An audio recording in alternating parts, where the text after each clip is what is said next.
Taking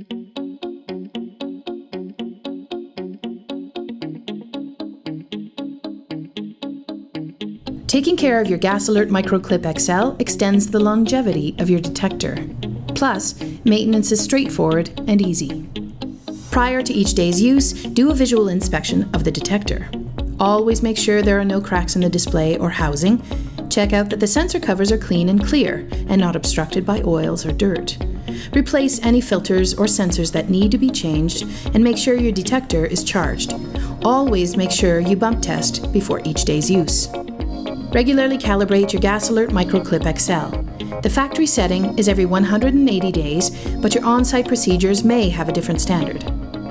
Part of your routine should also include maintaining an operations log of all maintenance, bump test, calibrations, and alarm events. This is part of ensuring your records are verifiable, traceable, and complete. As required, you may have to replace sensors and sensor filters. Check out the procedures in the user manual.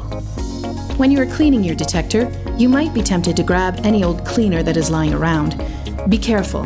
Permanent damage to sensors can be caused by cleaners, solvents, and lubricants. Choose a neutral cleaner to clean your instrument. So, what is that? A neutral cleaner that we recommend highly is ACL's Staticide. Use this along with the warm, damp cloth for best results. Always keep a few guidelines in mind. Clean the exterior with a soft, damp cloth. Never use soaps, polishes, or solvents, and never use alcohol or citrus-based cleaners. These products can harm your detector.